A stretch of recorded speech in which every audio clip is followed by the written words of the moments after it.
আব্দুল্লাহ ইবনে উবাই রাদিয়াল্লাহু আনহু রাসূলুল্লাহ হুজুরের পেছন দিক থেকে দুই কাঁধের মধ্যে হাত দিলেন। হুজুর যদি দয়া করে একটু পেছন দিকে তাকাতেন।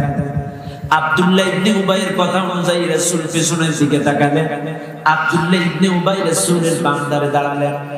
আব্দুল্লাহ ইবনে উবাই ফরজ নামাজের আগে রাসূলকে যখন কিবলার দিক থেকে পেছন দিকে ফেরালেন, পেছন দিকে যখন ফেরালেন, সকল সাহাবা আশ্চর্য হয়ে গেল, অবাক হয়ে গেল। আব্দুল্লাহ ইবনে উবাই কি চায়, কি করতে চায়, কি বুঝাইতে চায়? রাসূলকে কেন নামাজের পূর্ব মুহূর্তে পেছন দিকে ফেরালো? আব্দুল্লাহ ইবনে উবাই ডাক দিয়ে বলে, শোনো না মদিনার মসজিদের মুসল্লিরা, এই যেই লোকটাকে তোমরা দেখছো, এই লোকটার নাম মুহাম্মদ। ইনি আখিরি নবী, ইনি শেষ নবী। এই লোকটা মক্কা থেকে হিজরত করে মদিনায় আসার কারণে আল্লাহ তোমাদের ইজ্জত সম্মান বাড়িয়ে দিয়েছে। কাজে এই লোকটাকে শুনবে, মানবে, তাকে অনুসরণ করবে, তাহলে তোমরা সফলতা পেয়ে যাবে। বলেন তো নসিহতটা ভালো না খারাপ? আরো জোরে করেন, আরো জোরে করেন। ফরজ নামাজের আগে রাসূল সম্পর্কে এত সুন্দর নসিহত যেই লোকটা দিতে পারে, ফরজ নামাজের আগে এত সুন্দর বক্তব্য যেই লোকটা দিতে পারে, এই লোকটা তো জান্নাতের হাল মাসালে থাকার কথা। কিন্তু আল্লাহ বললেন না, ও জাহান্নামী, ও মুনাফিকদের সর্দার, ও জাহান্নামী হয়ে যাবে। প্রশ্ন যদি করেন কেন হবে? কারণ রাসূলুল্লাহর সামনে ওয়াজ শুনেছেন, রাসূলের সামনে, রাসূলের পিছন পিছন নামাজ পড়েছে, রাসূলের সামনে ওয়াজ শুনে চোখের পানি ঝরাইছে, একসঙ্গে রাসূলের সঙ্গে খানাও খাইছে, আবার রাসূলের সঙ্গে কখনো কখনো আব্দুল্লাহ ইবনে উবাই সফরে গিয়েছে। আল্লাহ নবীর সামনে ওয়াজ শুনল, নবীর পেছনে নামাজ পড়ল, রাসূলের সঙ্গে খানা খাইলো, এরপরও কেন লোকটা জাহান্নামী হবে? তার কারণ এই লোকটা রাসূলের সঙ্গে ছিল বটে, কিন্তু মৌলিক মূলনীতি ঠিক ছিল না, আল্লাহর আখিরাতের প্রতি আশা ছিল না, আল্লাহকে অধিক পরিমাণ সর্ব কাজে স্মরণ করত না। রাসূলের সঙ্গে ছিল, তাহলে তাল মিলাতো, লেভেল প্ল্যান করে চলতো, তাহলে তাল মিলিয়ে চলতো, বাস্তবে তার মূলনীতি ঠিক ছিল না। রাসূলের সাথে থাকতো, খাইতো, রাসূলের পিছনে নামাজ পড়তো, এগুলো তারে তাল মিলাতো, লেভেল প্ল্যান করে চলতো, আই ওয়াশ, বাস্তবে তার মৌলিক মূলনীতি ঠিক ছিল না। আজকে আমাদের দেশে এরকম মুসলমানের অভাব আছে না নাই? জোরে বলে আছে। এমন অনেক পীরে মুড়ি, অনেক ইমাম সাহেবের মুড়ি, ইমাম সাহেবের সামনে ওয়াজ শুনে, ইমামের পিছনে নামাজ পড়ে, হুজুরদের সাথে থাকে, পীর সাহেবের সাথে থাকে। এরে ভাই, হুজুর তো মসজিদের ইমাম তো ঘুষ খায় না, তুমি হুজুরের পিছনে নামাজ পড়ো, তুমি ঘুষ খাও কেন? হুজুর তো সুদ খায় না, তুমি খাও কেন? হুজুর তো জিনা করে না, তুমি করো কেন? হুজুর তো কারোর সম্পদ অন্যায় ভাবে ভক্ষণ করে না, তুমি করো কেন? তোমার বিশ্বাস, তুমি যে হুজুরের পিছনে নামাজ পড়ো, ওয়াজ শোনো, এই হুজুর তো অন্যায় ভাবে কারো হামলা মামলা দেয় না, বাড়ি ছাড়া করে না, তুমি করো কেন? তাই বোঝা যায় তুমি তার পিছনে নামাজ পড়ো, তুমি তার সাথে জুমার দিন বয়ান শোনো, তার সাথে তুমি উমরায় যাও, সব ঠিক, এটা লেভেল প্লেন। তাহলে তার হুজুরদেরকে ব্যবহার করে, বাস্তবে হুজুরদের চরিত্র তাদের চরিত্র বানাইতে পারে না, কারণ এদের মূলনীতি ঠিক না। এদের মূলনীতি ঠিক না থাকার কারণেই এরা হুজুরদেরকে ব্যবহার করে। কয়দিন আগে বললো রাষ্ট্রীয় ধর্ম ইসলাম থাকবে না, এখন আবার মেহরাবে বসে কি সুন্দর খতিবের মতো বয়ান দিচ্ছে। কথা কন না বললেন? আজ কিন্তু সরকার বিরোধী কোনো বক্তব্য দিব না, দেইও না। কি দরকার? এদেশের নাগরিক আমি, কেন সরকার বিরোধী বক্তব্য দিব? তবে হ্যাঁ, আমরা সরকারের বিরুদ্ধে বক্তব্য দেই না, আমরা বক্তব্য দেই তাদের বিরুদ্ধে যারা রাষ্ট্রীয় ধর্ম ইসলামের বিপক্ষে কথা বলে। কি সুন্দর তালে তাল মিলাই। আব্দুল্লাহ ইবনে উবাই রাসূলের সাথে ছিল, খাইলো, রাসূলের পিছনে নামাজ পড়লো, অথচ রাসূলের মতো চরিত্র বানাইতে পারলো না, মূল নীতি ঠিক না থাকার কারণে। আজকে আমাদের সাথে মসজিদের মেহরাবে বসে বয়ান করে, আবার বলে ইনশাআল্লাহ রাষ্ট্রীয় ধর্ম ইসলাম থাকবে না। আর বুঝে আসে না ইনশাআল্লাহ কোন জায়গায় কইতে হয়, এইটাও জানে না। ইনশাআল্লাহ মানে কি? আল্লাহ যদি চায়। ইসলাম কার? আল্লাহ। জোরে কথা, ইসলামের প্রবর্তক কে? ইন্না দীনা ইনদাল্লাহিল ইসলাম। আল্লাহ বলছেন তার কাছে মনোনীত জীবন ব্যবস্থা ইসলাম। ইসলামের প্রবর্তক আল্লাহ, সব ঠিক। অথচ এই লোকটা কয় আল্লাহ যদি চাই ইনশাআল্লাহ, মানে আল্লাহ যদি চাই রাষ্ট্রীয় ধর্ম থাকবে না। কত বড় বিহার। আমাদের দেশে এক লোক ছিল, বুঝছেন ভাই, কুরবানির সময় গরু কিনতে যাচ্ছে টাকা নিয়ে পকেটে। কুরবানির সময় আপনারা জানতো, কুরবানির ঈদের আগে পকেটে টাকা নিয়ে গরু কিনতে যাইতেছে। রাস্তায় এক লোকের সাথে দেখা হয়েছে, ভাই পয়সান করে গরু আনতে চাই। বলতেছে বলেন ইনশাআল্লাহ গরু আনতে চাই, মানে পকেটে আছে টাকা, আনবো গরু, এতে আবার ইনশাআল্লাহ কি? ইনশাআল্লাহ কই দেব। এখন গরুর বাজারে তো দেখবেন পকেট মার থাকে কি থাকে না? থাকে। পকেট মার না বলে সব টাকা নিয়ে চলে গেছে, সব টাকা নিয়ে চলে গেছে। এখন লোকটা তখন চিন্তা করছে, ওই যে রাস্তায় একজন কইছিল বলো ইনশাআল্লাহ গরু আনতে যাচ্ছি, কিন্তু এখন তো আমি বলি নাই, টাকা তো সব শেষ।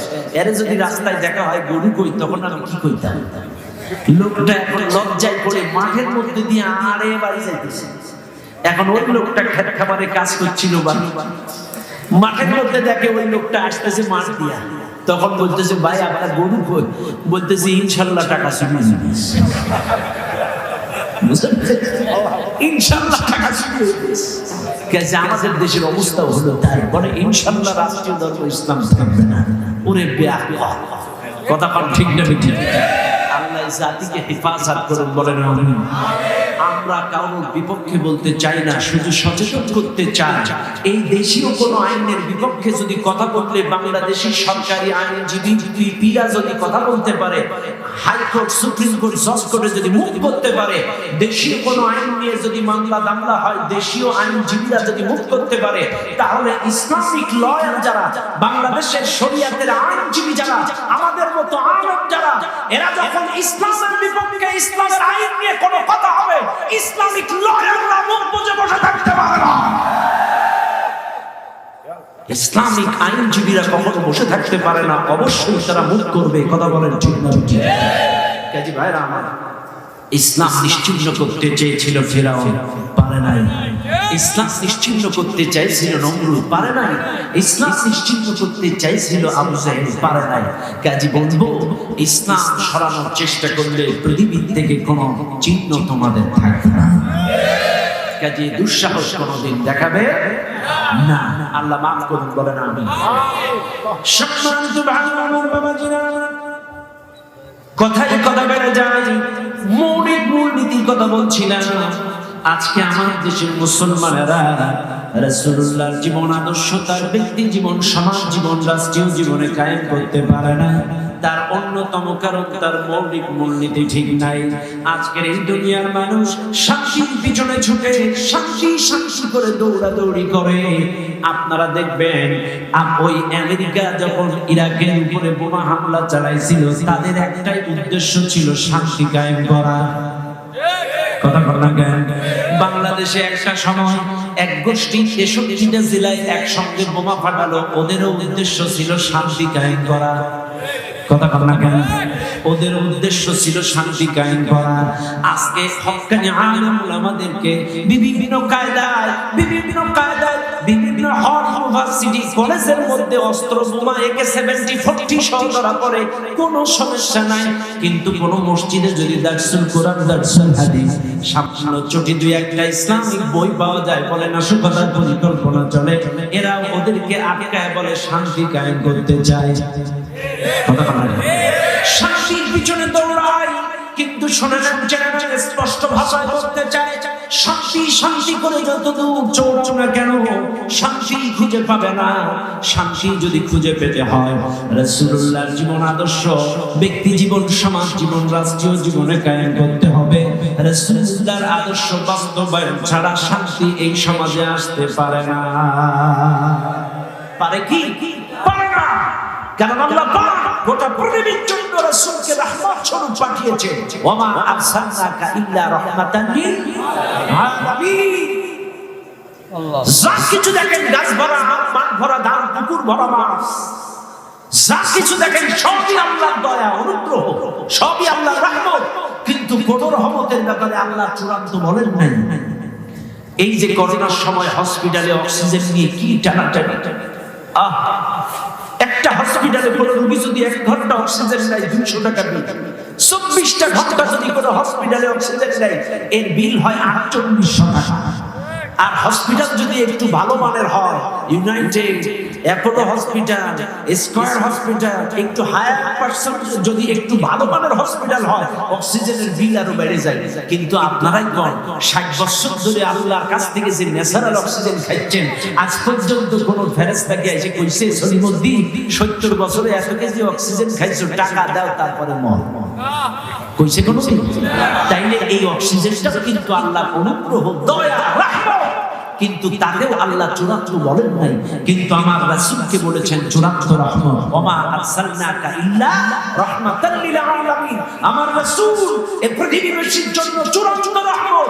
তিনি গাছের জন্য রহমত, তিনি পশু পাখির জন্য রহমত, তিনি কন্যা শিশুদের জন্য রহমত, তিনি স্ত্রীদের জন্য রহমত, তিনি প্রতিবেশীদের জন্য রহমত, তিনি আত্মীয় স্বজনদের জন্য রহমত, বিচারক হিসেবে আদর্শ বিচারক, রাষ্ট্রনায়ক হিসেবে আদর্শ রাষ্ট্রনায়ক, তিনি গোটা পৃথিবীর মানুষের জন্য আর রহমত। কথা বলেন ঠিক না? কাজে শান্তি যদি পেতে চাও আসেন। আমার ভাইরা বাবাজিরা, আল্লাহ রাসূলের ইন্তেকালের পরে হযরত আব্দুল্লাহ ইবনে মাসউদ রাদিয়াল্লাহু তাআলা হযরত আয়েশা সিদ্দিকা রাদিয়াল্লাহু আনহা বাড়ির সামনে হাজির হয়ে গেলেন। বাড়ির সামনে ঘাও দিলেন, টক টক করে নক করার পরে অনুমতি সাপেক্ষে সালাম দিয়া ডাক দিলেন, আম্মা জান, রাসূল তো দুনিয়ায় নাই, আপনি তো উম্মুল মুমিনিন। ওগো আয়েশা, এমন কিছু আভ্যন্তরীণ বিষয় আছে আপনি সেগুলা ভালো জানেন। আমরা রাসূলের সঙ্গে বিভিন্ন সময় কাটিয়েছি, তারপরেও এমন কিছু আভ্যন্তরীণ বিষয় আছে যেগুলো আপনি ভালো বলতে পারবেন। রাসূলের সঙ্গে অন্তরঙ্গ সময় কাটিয়েছেন, রাসূল সম্পর্কে এমন কিছু বিষয় আছে আপনি ভালো বলতে পারবেন।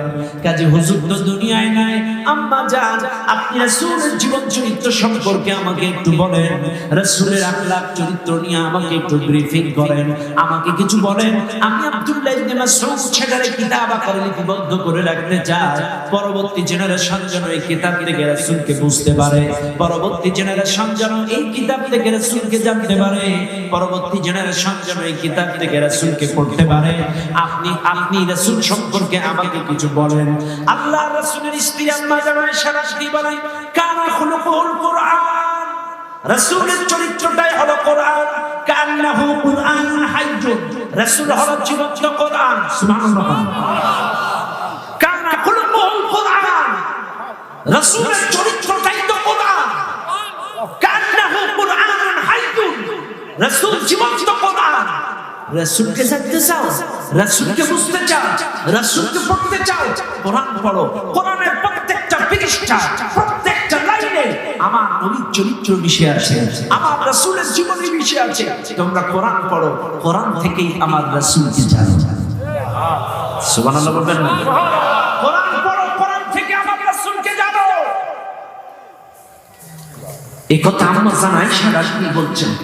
আর আজকে আমার দেশের মুসলমান কোরআন থেকে রাসূলকে জানে? আমি বলবো কোথা থেকে জানে? আমার দেশের মুসলমান রাসূলকে জানে বিশাল সিন্ধু থেকে। আমার দেশের মুসলমান রাসূলকে জানে রাস্তার সাইডে সটি বই, বিশ্বনবীর জীবনী কে লিখছে মাইল আপনাদের হলো ভেদা দেখে না, বিশ্বনবীর জীবনী। এমন কিছু কাল্পনিক কিসসা কাহিনী বানানো যেগুলো রাসূল করে নাই, বলে নাই, কিছু না, সবের মধ্যে ঢুকাইয়া দিয়া ছেড়ে দিয়েছে রাসূলের জীবনী। আরে বাবা, কথা বল না কেন? রাসূলকে যদি জানতে চান কোরআন থেকে জানেন। আম্মা জান আয়েশা বলেন, কান্নাহু কুরআনুন হাইয়ুন, রাসূল জীবন্ত কোরআন। রাসূলকে জানতে গেলে কোরআন পড়তে হবে, কোরআন বুঝতে হবে। কথা বলেন ঠিক না ঠিক? কিন্তু আমাদের দেশের মানুষ কোরআন থেকে রাসূলকে জানে না। এমন কিছু কিসসা কাহিনী বানানো কাল্পনিক কাহিনী আছে যেগুলো শয়তান